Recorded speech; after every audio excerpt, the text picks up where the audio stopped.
I'm sorry, Zoom. Apologies. Can you hear me? Yes, you can hear you now. Thank you.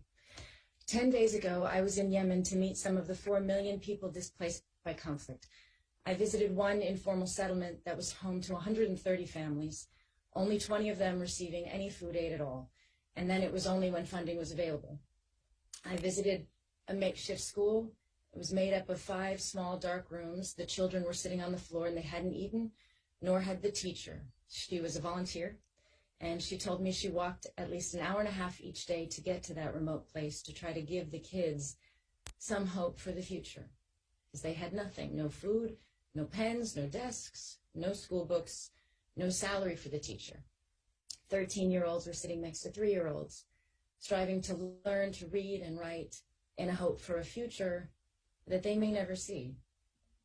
I visited another site where displaced families live in flimsy shelters with no income and no food at all. Miles away from any water or sanitation, there are no toilets, no showers, and there was no school. And most of the children, because of the years of conflict, were illiterate. Many young girls being married off, perhaps to spare family another mouth to feed or to receive a dowry that might help the other children in the family to survive. I met a mother who had lost 3 of her children to preventable illnesses. Her son was now sick and in the hospital. And even if the hospital has medicine to treat him, which most don't, she won't have the money to pay for it.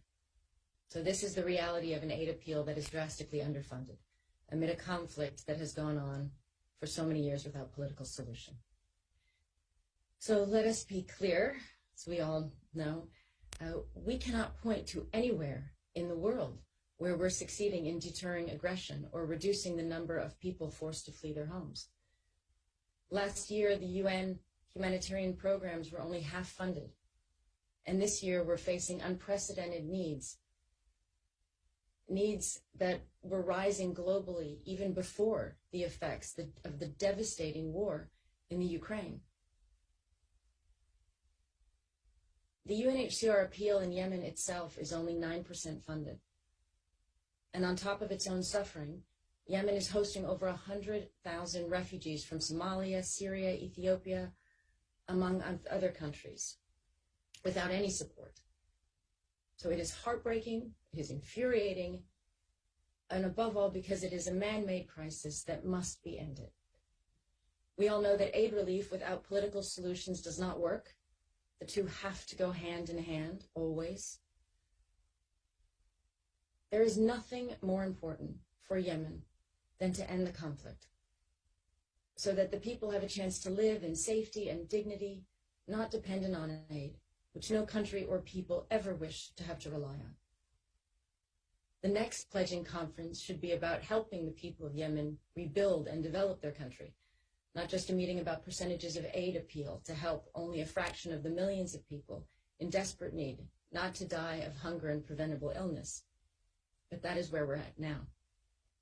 The lack of solutions to conflict and insecurity globally is causing unmanageable levels of human displacement and need, and stretching humanitarian relief to the point that we see in Yemen today. You have an opportunity as governments to address this desperate human emergency and to seek an urgent end to the conflict.